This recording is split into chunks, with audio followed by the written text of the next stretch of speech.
Session for the United States Society of Ecological Economics in cooperation with ESA. My name is Jim Kahn, and I'm the past president of the U.S. Society of Ecological Economics. Robbie Richardson, who's the current president, is sitting front and center here. And before I go on with the introduction of Dan Childers, I'd just like to mention that we are interested in increasing our interactions with ecologists. We have a table over in the exhibit room with information, and we'd be very pleased to have a conversation with you about how we can interact more in the future. So let me go on and introduce Dan. I'm not going to give a lengthy introduction because there's a very nice blurb in the program, but I think it is important to recognize that Dan has been engaging in interdisciplinary research, integrating the social sciences, policy sciences, ecology, and other sciences for quite some time, which has been a really big contribution to environmental policy and how we think about environmental problems.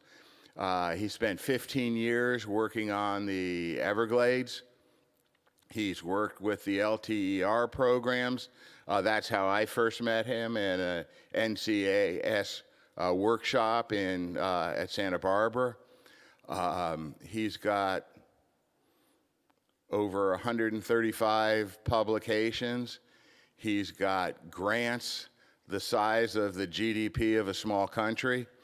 And we're very pleased to have him here. He's currently at the School of Sustainability at Arizona State University, and ecological economics likes to think of itself as the science of sustainability. So it's our great pleasure to welcome Dan Childers, and he's going to talk to you about interdisciplinary approaches. Thank you. Thank you, Jim.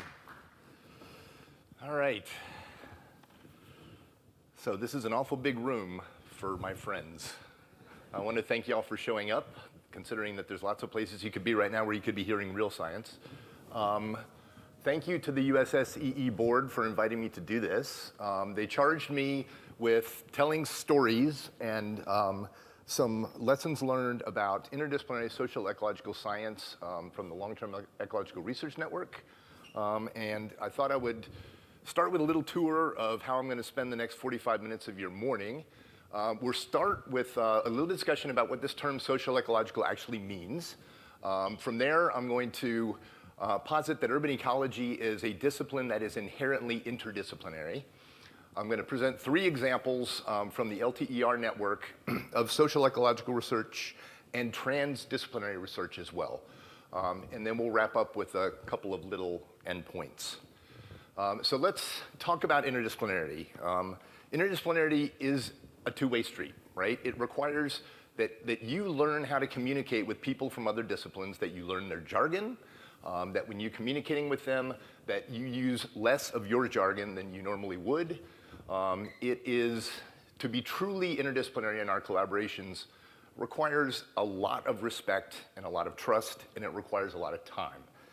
So now let's think about these words, social ecological versus socio-ecological. In the literature, you see these two terms used interchangeably. I've actually seen papers where an author uses both terms in the same paper, all right? I'll argue that they're not the same, right? Socio-ecological is a form in which social is merely modifying ecological, all right? Social ecological gives both the social sciences and the ecological sciences equal footing, all right? And so I'm going to argue that, in fact, social ecological is the term we should be using because what we need here is parity, all right? That's where the equality comes, and this is not just semantics. Okay, so urban ecology. Urban ecology, I will argue, is inherently interdisciplinary.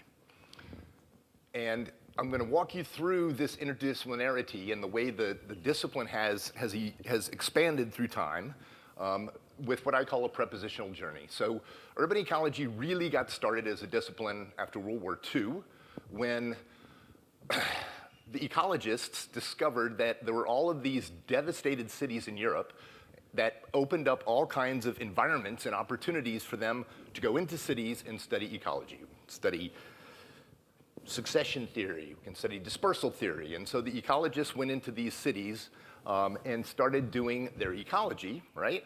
And what they were doing was they were studying the birds and the bees and the dirt and the trees, and they were ignoring humans, all right? This is what we refer to as an ecology in cities, all right? Ecology in cities to this day remains a very important part of urban ecology. And then in 1997, the NSF funded 2 new LTERs, one in Phoenix, one in Baltimore, that were explicitly charged with studying cities as ecosystems, right? They were explicitly charged with understanding human-environment interactions, and this is sort of where the concept of social-ecological began. And so this is where urban ecology expanded from an ecology in cities to an ecology of cities, right? A holistic, much more broad way of thinking about cities as ecosystems that inherently includes the social. And more recently, the field of, or the discipline of urban ecology has expanded to, in a transdisciplinary way, to include practitioners and decision makers in the research that we do. This is what we call a knowledge action mantra, right? And this is transdisciplinary science. This is an ecology for cities. And this is what NSF now calls convergence science. All right, so let's start working through some of these examples. The first example comes from CAP LT ER, which is in Phoenix, Central Arizona Phoenix LTER. And this is an example of residential landscapes, right? And the bird communities in those residential landscapes. So CAP LTER is obviously based in Phoenix, and I want to just really quickly go through a couple of things that'll make CAP a little bit more familiar to you before we start talking about the birds and the peeps. This is our central conceptual framework. This is what guides everything that we do at CAP. The first thing that you can note here is that the urban ecosystem includes everything human. It includes everything nature in the city, but it includes everything human. The other thing I'll point out is this little blue oval here. This is what we are referring to as urban ecological infrastructure. Urban ecological infrastructure is essentially everything nature in the city. Any structure in a city that is capable of supporting ecological structure and function is urban ecological infrastructure, and it bridges between the human and the biophysical, okay? And so residential landscapes in any city are an extremely important form of UEI, of urban ecological infrastructure, right? They are a very dominant form of UEI in cities. And so I need to give you a quick tour of the kinds of residential landscapes we have in Phoenix in order for the bird story to make sense. Because Phoenix is in the Sonoran Desert, it's a little bit unique. We have neighborhoods that we refer to as mesic, which are very highly irrigated neighborhoods. They tend to be lush. The vegetation tends to be exotic. We have xeric yards, right? These are planted with native plants, typically lower water demand. And then there are these combinations of the two that we call oasis landscapes. So for the story I'm going to be telling, we're going to focus on the mesic landscape versus the xeric landscape. So the question we're asking here is, how are bird dynamics changing in these residential neighborhoods, and do people's perceptions of what's going on with the birds in their yards and in their neighborhoods track these changes? So the first and important form of data we use for this is what we call the Phoenix Area Social Survey. We do this every 5 years. And when the survey was done in 2006 and 2011, we had 40 neighborhoods. And you can see those 40 neighborhoods that were surveyed at that time, including the distribution of those different types of residential landscapes in those neighborhoods. Now, after the 2011 survey, our social scientists decided that they needed to revamp the PASS because it was not necessarily, it wasn't helpful to them to have a few surveys in 40 neighborhoods. And so what we did then is we revamped, and for the 2016 survey, we reduced that number to 12 neighborhoods and dramatically increased the number of people in those neighborhoods that were surveyed. And so the 12 neighborhoods that you see here are the ones that we surveyed most recently. 9 of those 12 corresponded to some of the previous 40. But part of the story is that there are 3 of these neighborhoods that are new. And so keep that in mind. We'll revisit this in just a few minutes. So in the past, we asked people all kinds of questions, right? And some of those questions are about their perceptions about the bird communities in their neighborhood. And those are the data that we have on the social side. We also go into these communities, and twice a year, and survey the bird communities, all right? So these are our bird ecologists who go in and actually quantify the composition of the bird communities. In some of these neighborhoods, we survey ground-dwelling arthropods, which are important bird food. And then every 5 years, we do this thing called the Ecological Survey of Central Arizona, where we go into at least 1 yard in every one of these neighborhoods gets surveyed for all of these biophysical variables. And so if we delve into the results, the longitudinal results, as our social science colleagues call it, what we see here is that bird species richness has declined slightly over the last 2 decades in these past neighborhoods. Not terribly dramatic. What is dramatic is that bird abundance has dropped by more than 50% during those 2 decades, all right? And so if we delve into this a little bit more, and we think about birds as being sort of exotic generalists versus desert specialists, what we find is that the largest decrease in occupancy in birds in past neighborhoods is in desert specialist birds. And the largest increase in occupancy by birds in past neighborhoods is the exotic birds, all right? And so it turns out that the neighborhoods where we're most likely to find exotic and generalist birds tend to be neighborhoods that are predominantly minority neighborhoods, they're lower income neighborhoods, whereas the owner-occupied, higher-end neighborhoods, if you will, tend to be dominated by desert birds, by more native birds. And so let's take a look then at people's perceptions of the variety, we don't like to use diversity in a survey, of the variety of birds in their neighborhoods versus the actual species richness, which you see on the x-axis here. And from 2006 to 2011, what we see, well, first of all, there's a very clear positive relationship between actual species richness of birds and people's perceptions of the variety of birds in their neighborhood. That's good, right? That's a good thing. That steepness of that positive relationship declined a bit between 2006 and 2011, and that corresponds to a decline in actual species richness of birds in the neighborhoods, all right? So that's important. Fewer numbers of fewer types of birds in neighborhoods, people actually notice that. And then from 2011 to 2016, we see a bump up in the steepness of that positive relationship, and we also see a dramatic increase in the bird species richness. It went from 7 species in a past neighborhood to 14, okay? There's a reason for that, and we'll get back to that in just a second.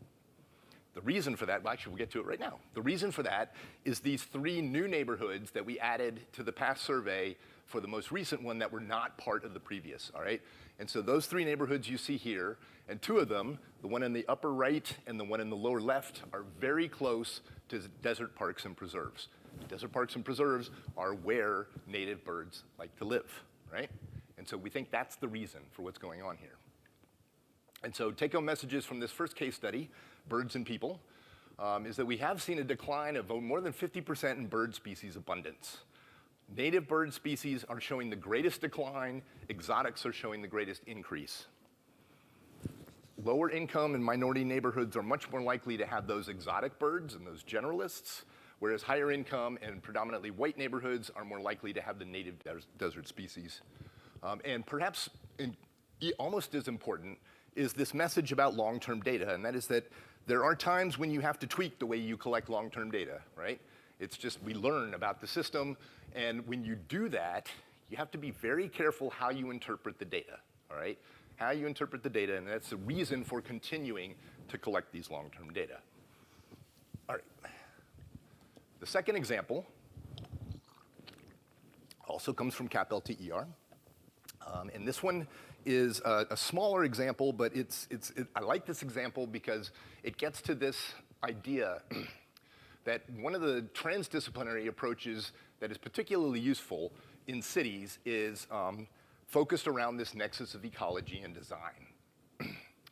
And so the traditional ways that we design and build cities, which are of course human habitats, is a very linear process. It's a very simple linear process where the planners work with the engineers and the architects. They design something, they build the infrastructure. There are presumed services that come from that benefit city dwellers, and the scientists come in at the end and play around, do what we do. All right, I'll argue that this is not a very good model. This linear model is not a very good model. And in fact, what we've done is we've come up with a much more circular way of doing design in cities, which involves ecology in the design process, and it involves everyone involved in the design process, right? So this is where city dwellers, scientists, working with architects and planners and designers are all part of the design process. In studying the success of those designs relative to the infrastructure that we have built, the design process is part of understanding how well we succeeded in the infrastructure we created. That infrastructure informs new designs, so we continue to learn, right? How well we have done, from how well we have done, we continue to learn and inform the design process. And then, of course, ultimately, this should create better benefits for the humans who live in these habitats that we call cities as we get better and better at designing infrastructure. And so the little example here is from a project that actually went on our campus, on ASU's campus. And we looked from both the social and an ecological perspective at the process of co-producing a stormwater monitoring design for a project on campus. This is the work of one of my master's students, I should point out, who recently graduated. And so the project is right in the center of our Tempe campus. A brand new student pavilion building was built. It's a beautiful building. It's LEED Platinum. Yay, ASU, #1 at LEED Platinum. And when they did it, they also redesigned the outdoor landscape around the new building, all right? And so this is what it looked like in 2014. In front of that what is now a new pavilion was a street, right? Lots of asphalt, lots of concrete. As part of the project, they took the street out and they put in a bunch of bioswales, right? And obviously this is to manage stormwater, but there were other objectives that they had with this as well. We were not part of the design process, which is fine, but we did get involved after it had been built.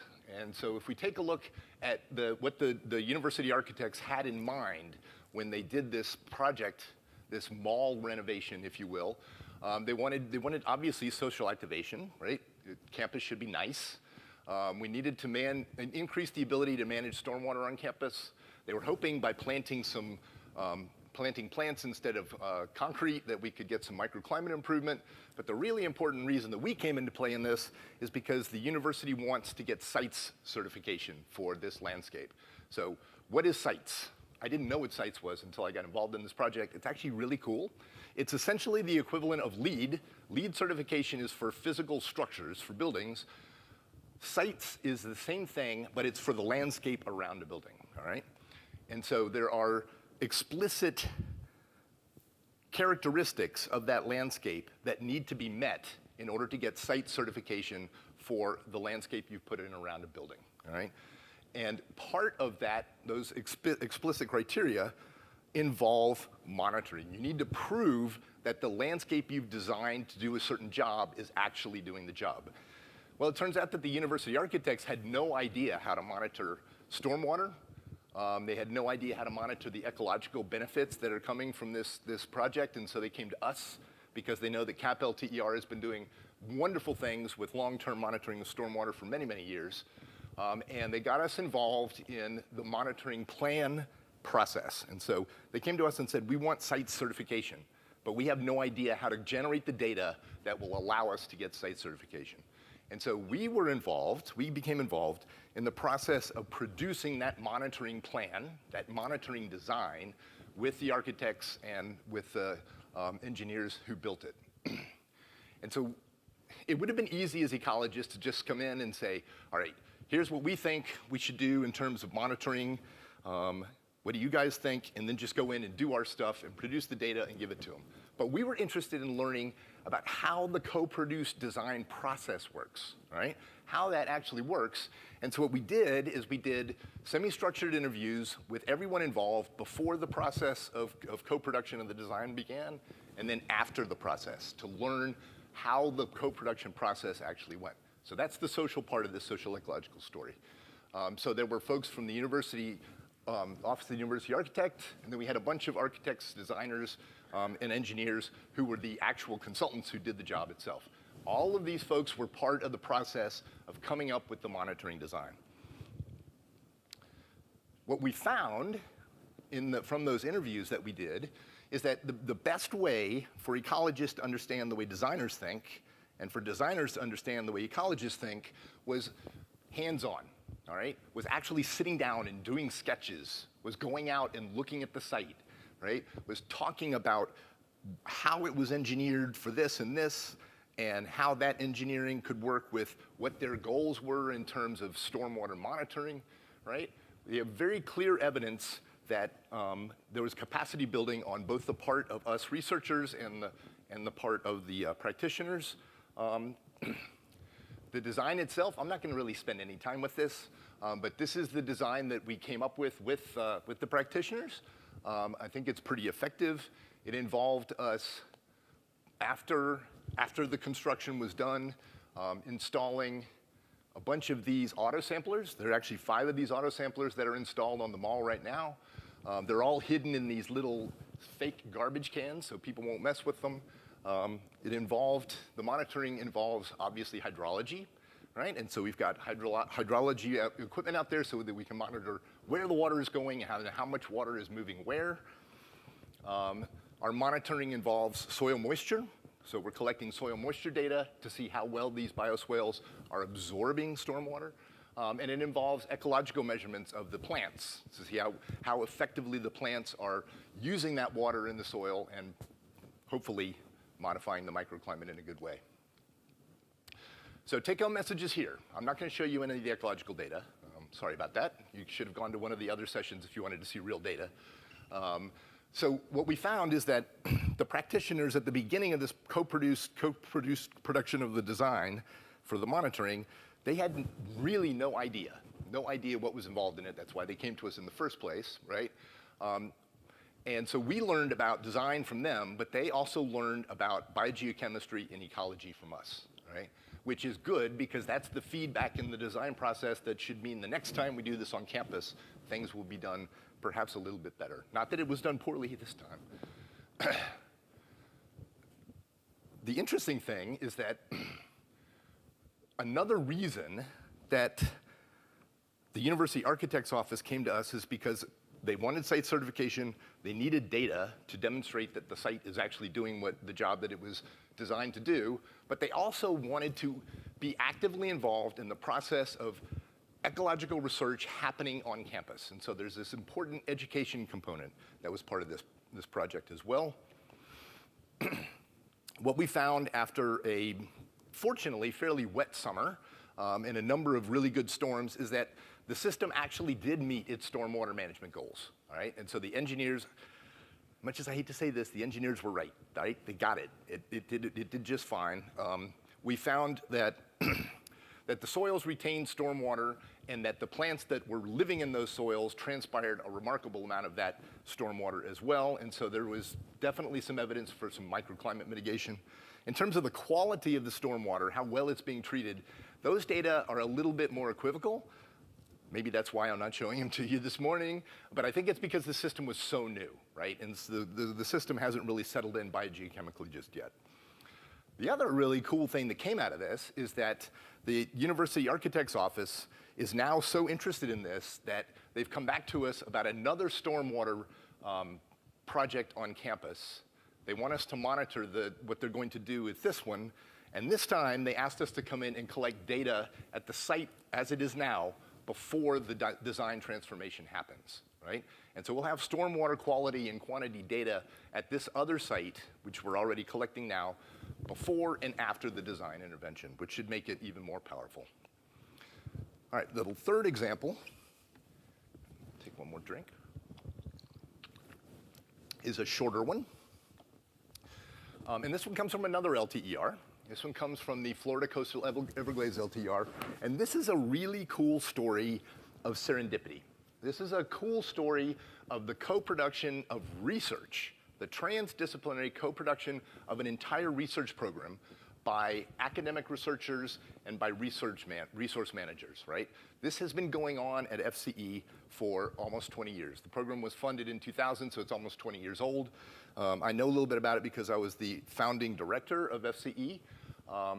And the really interesting thing here is that when we wrote the proposal to get FCE funded in the late 1990s, people at the table included not just academic scientists, biogeochemists, fish people, but it includes scientists from the agencies that manage the system, okay? So we had scientists at the table when we were designing the project, when we were writing the proposal from the South Florida Water Management District, from Everglades National Park, from USGS. They weren't just there to tell us things, they were there to help us design the research. And to this day, those folks are still involved. Now, why is this important? This is important because those scientists work in the agencies that manage the Everglades. And so when the managers and the decision makers in those agencies need to make decisions, they go to their agency scientists. And so by having those agency scientists in the endeavor of research at FCE, we are directly getting our knowledge into the hands of people who need it the most, the people who are making decisions, right? And so when we think about what's going on here, in sustainability science parlance, these are what we call boundary organizations, right? They're boundary objects, boundary organizations.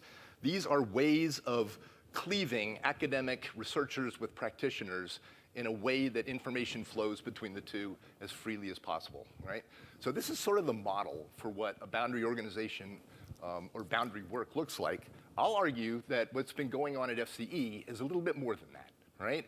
So instead of two ovals that just touch, they overlap significantly, and the overlap there is this co-production collaboration space, right? So we've been doing this for almost 25 years in the Everglades, long before any of us ever had any idea what co-production even was, or transdisciplinarity, what the heck is that? And so why is that? And the reason for that is that a lot of us in the academic community had already been collaborating with these agency scientists. We were friends. We were drinking buddies, right? And so it was easy to sit down at the table together and write that proposal in the late 1990s, right?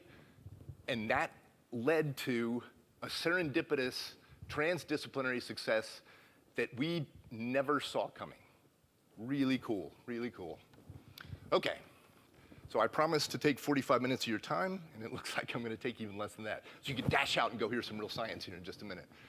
So onward to Convergence Science. So NSF recently has discovered that, in fact, the research that we do probably should have some value to society, right? And in fact, that the research that we do probably should be helping society make things better, all right? And so social-ecological research is an excellent example of interdisciplinary research, right? And what interdisciplinarity does is it makes our science more broadly accessible to the greater research community. Transdisciplinary research, on the other hand, involves co-production of knowledge with practitioners and decision makers, right? This makes our science much more directly applicable to society, right? And that's what NSF is now calling Convergence Science. And so lessons learned here is don't be afraid to clink glasses with people from other disciplines or with practitioners, right? It's a very important thing to do, especially if you want to have greater impact on with the research that you're doing.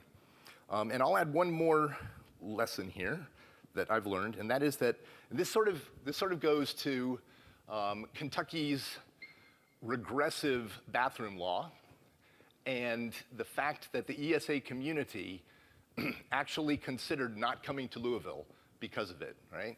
I appreciate that we decided to come here anyway. Louisville's a great city, right? But the message is, it's okay to be trans. Disciplinary. That's it. Thank you very much.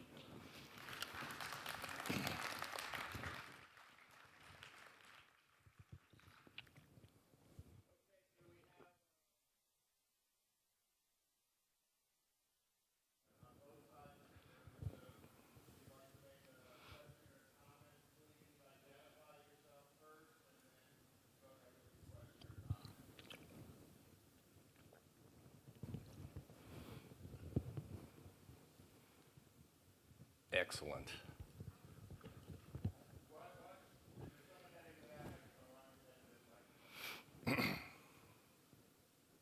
Or you could just shout. It's a small crowd.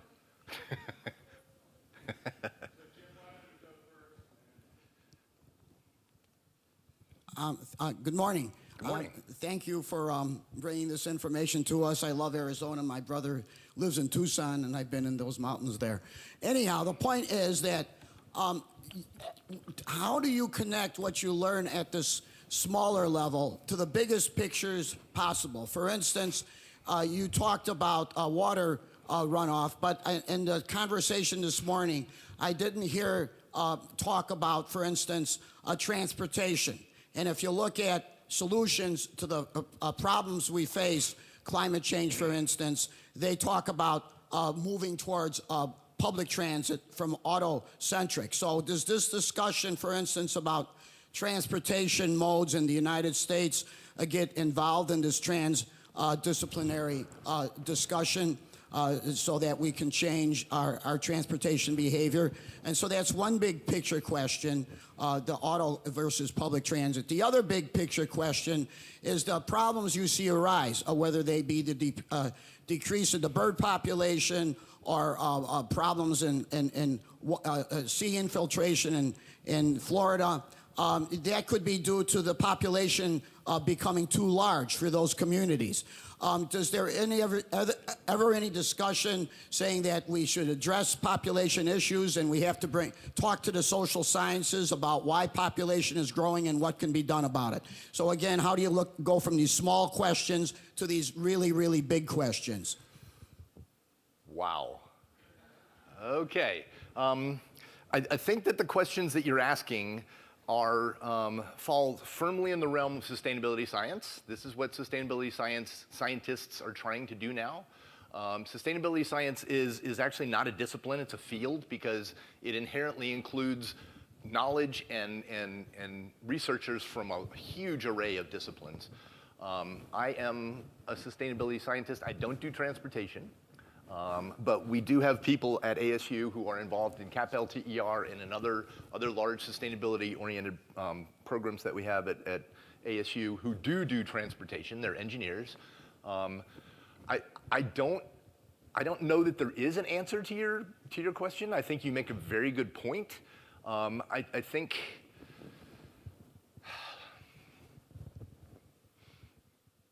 I know that people are thinking about these things, and I know that people are working on these things. The whole issue of population is a really sensitive one, and there are cities who are trying to sort of control their growth with things like urban development boundaries and zoning and things like that.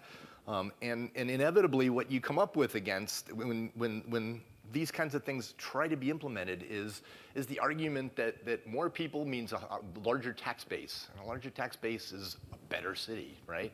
So I don't have an answer for you. I don't have an answer for you, and I only got a medium coffee this morning instead of a large, and so I'm not going to try and answer. The challenges that you're talking about are in the realm of sustainability science. Right, and when you have drinks with these people, when you can kind of go off the record, I'm sure these questions probably come up. Questions like that, absolutely, yes. Which is why having drinks with all of these different types of people is so important. Thank you. And I'm not encouraging alcohol use, by the way. Hi there, thanks. I feel like I'm the peanut gallery from the back. A quick question.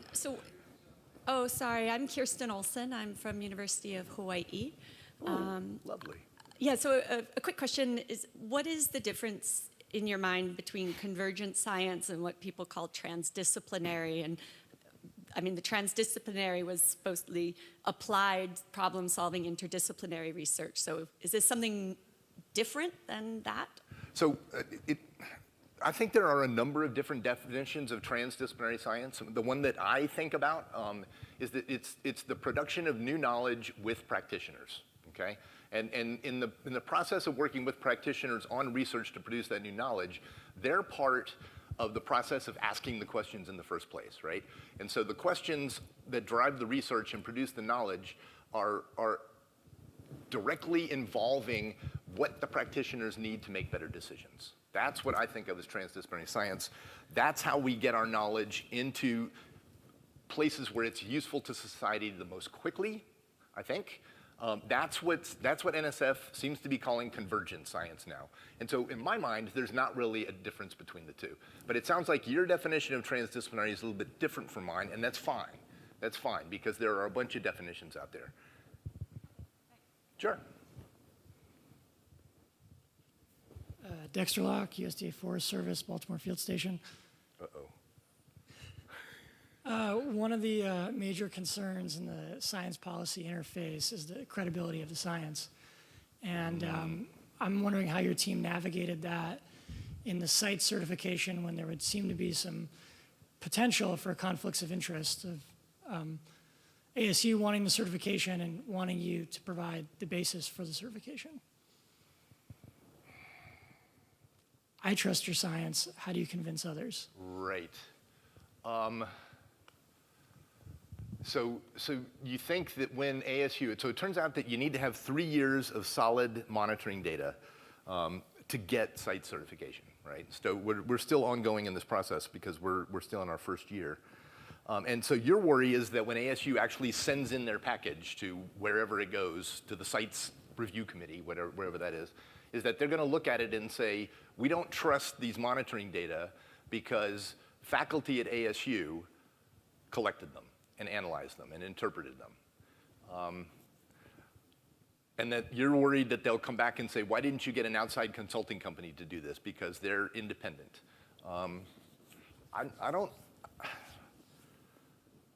hope that doesn't happen, Dexter. I really hope that doesn't happen. I can't imagine why anyone would think that the faculty at ASU have any vested interest in ASU getting site certification for this place. But you're right, and you bring up a much greater issue, and again, I didn't get a large coffee this morning, I only got a medium coffee, and so this whole idea of society trusting the products of science this is something we need to have drinks and talk about, right? So again, I'm not encouraging alcohol use, but it's a big issue, and the more we hear about things like fake news and stuff like that, the more important it is that we make sure as scientists that we really are doing the most objective job that we can. I have absolute confidence in the data that we're generating on Orange Mall. And the University Architect's Office seems to as well, because they've already gotten us involved in other projects, right? So I'm going to assume that that's not going to be a problem. And you know what happens when you assume, right? You make an ass out of you and me, right? Dan, thank you for your reflections and comments. I'm Robbie Richardson from Michigan State University. And I wanted to ask a big picture question about your experience with the CAP LTER. It may be a big picture question that would have required a large coffee. But certainly Phoenix, like many other cities in the West and some in the Southeast, are growing. And some of the ecological research that you described is in the context of growth. I live in Michigan, in a region where population has flattened or declined in some cities, where urban ecological infrastructure as well as physical infrastructure has degraded and depreciated in value. And so we're struggling with different types of issues. NSF just released its call for the next urban LTER program, and I wondered if you have any reflections on the future of this kind of research, particularly in the context of legacy cities or cities that are not experiencing the kind of growth that you're describing. Sure. So for more than 20 years, there have been 2 urban LTERs, and there still are 2 urban LTERs. Baltimore actually fits closer to the model that you just described for many Michigan cities than Phoenix does. Phoenix fits much closer to basically what's going on in most Sunbelt cities, right? And so the comparison and contrast between Baltimore and Phoenix and all of the collaborative inter-program work that we've done with the folks in Baltimore make that kind of contrast even more dramatic. One of the dynamics going on in Phoenix, there's no doubt, is growth. And it's interesting because that growth was basically suburban sprawl almost uncontrolled up until the 2008 recession, right? That recession hit Phoenix about as hard as it hit any city in the country. We've done some really cool research on how the foreclosures and home abandonment affected urban landscapes. And since the 2008 recession, a lot of the growth, not all of it, but a lot of the growth in Phoenix, and I'm talking about the greater Phoenix metro area, has been more infill rather than sprawl. And so I don't know whether that's a long-term trend that will continue. There are cities, for example, like Miami, where I spent 15 years. Miami can't really sprawl much more because it's got the Atlantic Ocean on one side and the Atlantic is coming to get it faster every year. And it's got the Everglades on the other side with a tieback levee that can't be.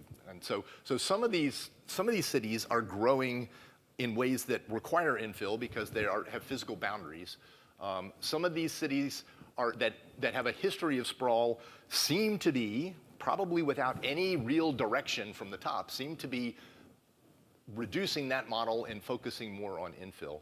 I don't know that did I even get close to answering your question? Where'd you go?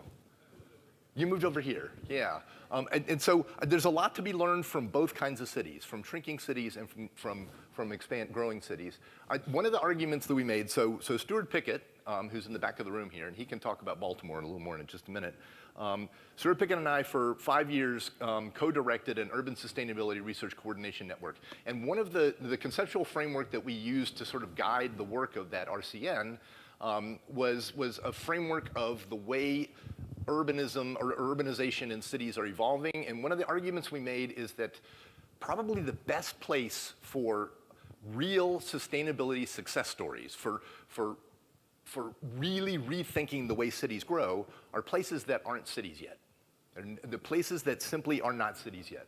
Because there's a lot of rigidity in our current cities. We pour a lot of concrete, and concrete is very hard. And so if you think about a shrinking city in the Midwest, is it going to always shrink, right? I mean, we're approaching a situation here in the world, and certainly in this country, where climate change refugees are going to become a part of the equation in all cities, right? At least all non-coastal cities. And so it may be that your shrinking cities in Michigan in the not too near future are going to look particularly appealing to people whose homes are going underwater on coastlines. And so I think to suggest that these trajectories that cities are on are going to continue into the future, I don't necessarily believe that's true, right? And so your shrinking cities could take on the realm of being not new, but opportunities when they start to grow again for some real, for some real new thinking about what that growth looks like. Hi, I'm John Sorrentino, Temple University. In 1975, I was part of a NASA Federal Energy Administration multidisciplinary task force on energy conservation. And we were 2 economists among 21 with philosophers, architects, engineers. No one called in ecologists then, but chemists and physicists. So I had more luck with a small particle physicist understanding economics than I did with an electrical engineer. So my question is, did you encounter problems in personal dynamics in these projects? Personal dynamics. Yes. Yeah, personalities can be a challenge at times. And how do you deal with that? Well, how have I dealt with it in the past? So I've run 2 LTER programs in my very long career. And one of the things that I keep very handy is what I call the metaphorical ego comb, right? And so if I have a colleague who is valuable to the program and who is causing problems, I step back, I put my pride in my left back pocket, and I think about the fact that what's for the best for the program is what I should be worried about because I'm running it. And so with my pride in my left pocket, I pull out of my right pocket my metaphorical ego comb, and I take care of the ego that needs to be massaged. And Every time I've ever had to do this, I've been successful. And so personalities are a challenge. I think that the personality of the person who's running a program is important, but I think you need to think about the greater good. I guess that's what my philosophy has always been. Did that even get close to where you were going? Okay. Dr. Morning, Pickett. Dan. Stuart Pickett from Carey Institute, and have something to do with Baltimore, as you mentioned. I have one comment and one question. The comment is that some people interpret transdisciplinary process to include not just experts, but also residents and other people. So when you talk about, and we've talked about this, when you deal with ecology for the city, it's also really important to recognize that we mean that it is meant, that for is with. So it's a very inclusive process. So that's the comment. The question is, do you think that CAP LTER has evolved, at least to some extent, into a boundary spanning institution?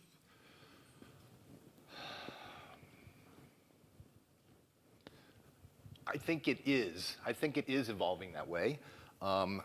One of the things that we have been lucky enough to have at ASU for most of the lifetime of CAP is an NSF-funded center called the Decision Center for the Desert City.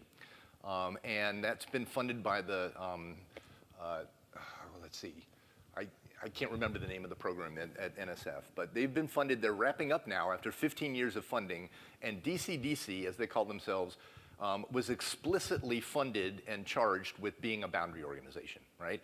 So CAP and DCDC have a long history of being very closely intertwined, and I think for a fair amount of that time, CAP sort of didn't feel the need, and this is kind of weird talking about a program as though it's a person, didn't feel the need to step into that boundary organization space because DCDC was doing such a great job of it.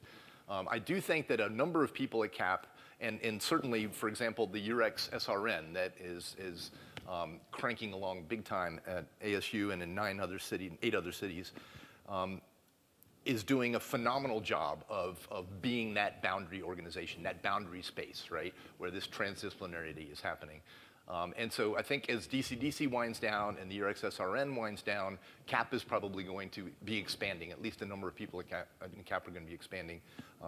And so to your point, including people who live in cities in the transdisciplinary space, I couldn't agree with you more. And in the conceptual framework for the way we think design should be, residents were part of that process.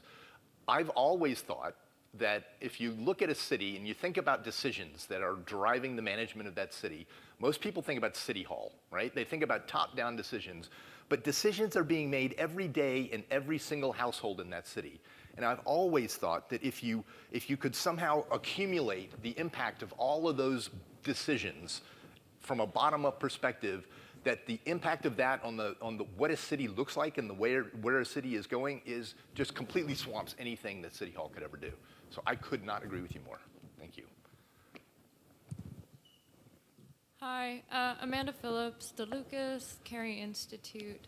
I kind of want to ask sort of a bigger picture question about training of interdisciplinary or transdisciplinary practitioners and how in your role working with both leader projects, you've had to think about issues such as curricular design, professional training, and where sort of disciplinary practitioners might go into these environments. And I think it's not just true for academics, but it's also true for the environmental managers and these people to learn sort of transdisciplinary collaboration at undergraduate, graduate, postgraduate levels. So I'm just wondering whether that has sort of been in your thoughts as you conduct this research on the ground. Okay, so that's an academic question, not a research question. Is Chris Boone in here? Chris didn't show up, all right. So Chris Boone is my boss. He's the Dean of the School of Sustainability at ASU. That's sustainability at asu.edu, as he did yesterday. We actually have a master's program in the School of Sustainability that's called the MSUS program, the Masters of Sustainable Solutions, and it is explicitly designed to educate master's students in the art of practice. And part of that, what they have to accomplish is they have to do an internship where they actually take their academic knowledge and they get out there into the world where people are making decisions and they learn how to use that knowledge to make decisions. I think that that kind of a model is probably happening in a bunch of other universities that have a sustainability-oriented focus. I couldn't agree with you more. As you know, university curricula are sort of like huge ships, and turning those ships or speeding them up or slowing down takes a lot of time. But I think that there are a number of programs out there that are actually doing what you suggest. How's that? Just got a shrug, okay. So just a little rule of thumb here. When you have to give a plenary, if you don't want to spend an hour and a half on the stage answering really difficult questions, make sure you give a really long talk. Hi, my name is Emily Hudson. I'm a master's student in philosophy at the University of Oregon. Ooh. My question is directed towards your first study, in which you found that the predominantly white upper income neighborhoods had the native desert birds, where the minority and lower income had the exotic and other species. Mm-hmm. And I was wondering if there was any questions on the survey that you asked about if the residents had altered the natural space or kept it as is after moving in, or why. And also if the amount of natural space or possibly birds or species that they could have seen affected where they chose to live. Yeah. So I don't have my fingers on the specific data from the past, but I know that we ask a lot of questions about the decisions people make about their yard, about how they manage or modify their front yards versus their backyards, the reasons for modifying, the reasons for keeping it the same. We ask people if they feed birds, right? We ask not just what their perceptions are about the bird variety in their neighborhood, but do they actively feed those birds? I will say that a lot of those, no, I'm not going to say that. So we do ask those kinds of questions. And one of the things that we find is that a lot of the lower income, more predominantly minority neighborhoods tend to be towards the inner core of the city. These are neighborhoods that don't have a lot of vegetation, where people typically don't or can't invest in water for irrigation. And so there's not nearly as much, habitat for birds there, other than pigeons and doves and that kind of thing. Whereas folks further out and with larger yards tend to want to, a lot of these folks, they have more money, they want their yards to look like the desert, even though we have lots of data that shows that a yard that looks like the desert is not ecologically the same as the desert. And by being further out, they're closer to these large desert parks and preserves, which is the source of those native bird species, right? You're more likely to feed birds if you have a little extra cash, okay? And so that's a point as well. And so we do have those data. We definitely do have those data. I can't speak to the specifics of what those data showed just now. Is that okay? Yes, thank you. Thank you. Good luck with your degree. Good morning. Oh, going back this way. Yeah. My name is Regina Ostergard and I'm from Hawaii Pacific University. Do you want me to limit the number of questions? Keep going. You have time for one more? Okay, great. So I'm from HPU, Hawaii Pacific University. My name's Regina. Hi. And I have a piggyback question to the previous curriculum question. Oh, boy. So for your non-majors, how do you incorporate urban ecology into some of your other coursework? So I teach in the undergraduate environmental science and studies program. We also have a master's degree in sustainability, but urban ecology I think is very appealing. And because it's so interdisciplinary and transdisciplinary, how do you incorporate that to students who wouldn't normally, your non-majors, students that wouldn't be familiar with it in any other way? Well, that's a good question. So my colleague and dear friend, Nancy Grimm, who's in the audience here, teaches an urban ecology class in the School of Life Sciences that anyone on campus can take. I would never suggest that I could teach an urban ecology class when Nancy is teaching one because she's the queen of urban ecology. And so out of curiosity, Nancy, how many non-life science majors do you get in your typical urban ecology class?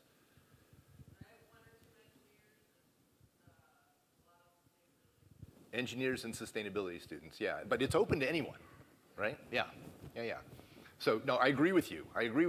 It would be, I don't think it would be beneficial to make urban ecology a requirement for a particular degree, but it should be an option, and fortunately for us, it is an option. I'm going back this way this time. Yeah, I have two questions. One is I'm worried about the birds. 50% of the birds going away in 20 years sounds to me like something we should be wringing our hands about, and just I wondered if you could comment about that. And we're backyard bird feeders, and I worry. And we've created a place for the Cooper's hawk to feed by coming to the birds that are on our bird feeder. Oh boy! And we're creating a dependent class of birds now. So the bird thing and what to do about it. And I think your research is actually pretty useful in monitoring that process and identifying what practices in managing yards helps birds. The other thing, though, is just what's going on with the birds. Is it all in Latin America, clearing land in Latin America or something like that? But the other one is the growth. The assumption that we have to accept growth is so deeply built into economics and urban planning and economic development agencies and the whole thing. I'm, by the way, a retired real estate professor. And I think it's an assumption we have to start questioning, especially in places like Phoenix, where the water in the Colorado River is not going to increase. It's going to decrease probably with climate change and come off the wrong time of year and so forth. So, and I don't think we should be so hopeless about population growth, because there's like 90 countries are below replacement fertility already. And Japan is worrying about going down to less than half of their current population. So that would give the birds a chance, I think. And growth in biology and in physics is mostly about finding an optimum. If we keep growing after we're 20 years old, we've got cancer and we're going to die. So enough is enough. And there's a guy at Montana who wrote a book called, Tom Power was the chairman of the econ department, wrote a book called The Economic Pursuit of Quality, where he argued that no matter what economic development did, Missoula would still be worse off with more people, because the fishing would be worse, and for every job created, 10 more people would move in, and you're just treading water with growth, really. What do you? I'd say just don't give up on growth, and what do we do about the birds?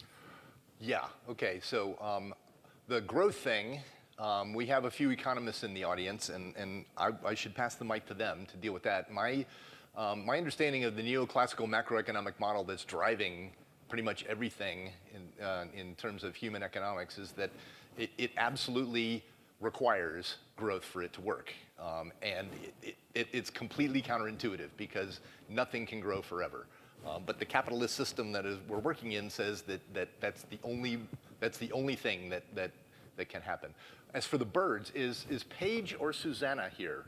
Either Paige or Susanna?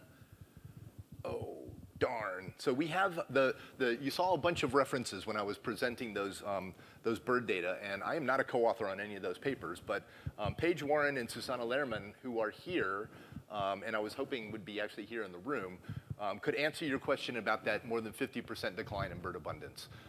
And I know that Paige is giving a talk, I believe tomorrow, about her CAP data, and so I would encourage you to take a look in the program and go listen to and meet the experts who know about those data better than I do.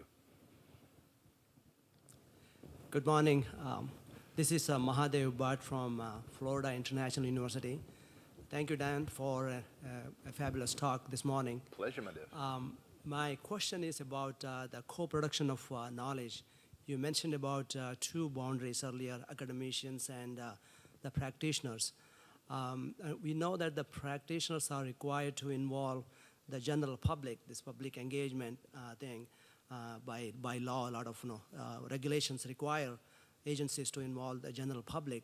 But now, this area of citizen science, where you involve general citizens to produce, collect knowledge, information, and the scientists and ecologists are using that knowledge, that information to describe, for research, not just for understanding how people behave in response to changes in resources and such.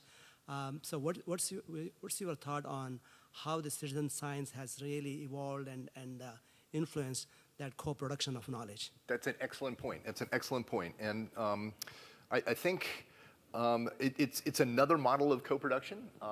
There are lots of opportunities, especially in urban systems research, to involve residents in the research that's going on. And they can't necessarily be involved in everything.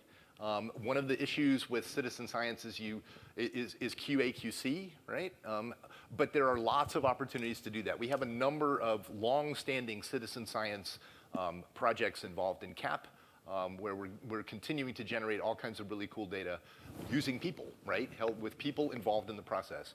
All I'll say is that I am a huge fan of citizen science. It does require a fair amount of management, but it goes directly to all of those daily decisions that people in the city are making, right? And it involves those decision makers in a very active way in knowledge generation. I think it's a great idea. Yeah. Hi, Dan. Morning, Morgan. Morgan Grove, USDA Forest Service, the Baltimore Field Station. Stuart asked you about transboundary organizations. I just wanted to point out that David White at ASU has a wonderful paper that's come out about transboundary organizations and the roles that ASU has played in that. And Dave is the director of DCDC, which Yes. we talked about earlier. My question for you, or a request for thoughts, is on this idea of convergence science and transdisciplinary science. And at least from my perspective, and Stuart made this point that there are other people who have knowledge and can play a role, is it's often represented as being fairly transactional. That it's people with knowledge, they get together, they come up with a better idea, and you have more people involved. What it ignores, I think, is the social aspects of it, not just about how to get people to collaborate, but importantly that there are huge power differentials among the people who are involved. And it's not just at that moment, but the history of power differentials that are inherent in the conversation that's happening at that moment. There's memories of 50, 100 years ago. What is your thoughts about how CAP has addressed those power differentials and some insights into how other sites might deal with it? Oof. Oof. So I think one of the main objectives of a boundary organization is that it be a neutral space. Now, whether that's a neutral physical space or a neutral intellectual space or a neutral emotional space, maybe it's all of those things. I think that the co-production work that goes on at CAP does as good a job as we could expect of starting off in a neutral space. Probably the best example of co-production that we have going on in CAP, and most successful, is our scenarios and futures work. That work is being co-directed by David Iwaniak at Georgia State and Nancy Grimm, who's sitting right here. And the work there involves co-producing visions of what the future of Phoenix will look like in 50 years or even further than that with practitioners and with residents. And we've always been very careful and aware that the relationships between academics and these folks need to be cultivated, right? I started off by saying interdisciplinary requires mutual respect and mutual trust, but the Scenarios and Futures group has always been very good at finding physical spaces for their workshops with these folks that are neutral spaces. And I realize that doesn't necessarily eliminate the power issue that you're talking about, but I think it's a start. I think it's a start. Does that even come close to getting at what you were getting at? Yeah, I think so. Frankly, what I worry about is how do we engage with, frankly, the people who are the most vulnerable in our cities, who most often are never part of these conversations. Right. And there's a lot that goes into it. And that's what I worry about. Yep. Me too. Hi, my name is Georgia Mavramati from UMass Boston. So I am an ecological economist, and in ecological economics, one of the big topics of discussion is how we define sustainability and sustainable development. I think if you ask 5 ecological economists how they define sustainable development, they will give a totally different definition. But this is very important in order to make this operational. So my question is how you define sustainability and how we can make the concept more operational. Okay. Should have gotten that large coffee. There are lots and lots of definitions of sustainability out there. I teach a 100-level class that's required of all of our incoming majors.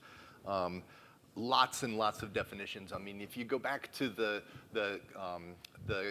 constitution, as it were, of the Iroquois Nation from the northeastern U.S. 400 years ago, they talked about leaving an environment, an environmental legacy to where the 7th generation will do just as well as you are, right? And so, I mean, sustainability has been around for a long time. We just came up with an S word for it, right? The definition that I like best is the Brundtland definition, and when I talk to general public audiences about sustainability, I use that one, right, which says that that we should not be doing anything today that endangers the future generations from living as comfortably as we do. So it's a family values thing, right? And so when you present that simple definition to people, they immediately get it, right? We need to be living today so that your grandkids are just as happy and just as prosperous as you are. And I could rattle on all morning about sustainability and the definitions of it if you want, but as far as sustainable development goes, that's a completely different issue, I think. Okay, thank you very much. Thank you. I'm Jim Kahn from Washington and Lee University, and I want to briefly address the question of growth and then maybe ask a final question of you for your session here. Final words. Thank you, Jim. Okay, so growth can only be viewed as a long-term goal because limiting growth because of the inertia built into the system. And we have at most 2 or 3 decades to save the planet. So we have to have a plan besides the limiting growth in the long term. We have to have a plan for the short term. And the plan for the short term is that we have to be concerned about the mix of activities. So for example, just switching from fossil fuels to alternative fuels such as photovoltaic cells or wind power will have a big impact on the prospects of the planet. So, don't just think about growth, but think about the current mix of economic activities. And the current mix of economic activities is skewed by people with disproportionate economic power. And my favorite example of that is coal mining in the Appalachians, which makes $1 gazillion for a couple of people and kills the state of West Virginia. And so we have to think about those issues. Now, my final question, it's not really a serious question, but it's related to your comments about how having drinks together helps form convergence science and transdisciplinary science. I think maybe, and you can comment on this if you like, maybe that's an argument for the legalization of recreational marijuana. We'll have better convergence science. Excellent, excellent. So it doesn't have to be alcohol. I like that. I think that I don't need to comment on that. I'm a huge proponent of that. As far as the economic stuff, I'm not an economist, and so I'm just going to stop. And I would love to get off this stage and let you guys go hear some real science. So can I do that now? Okay, thank you.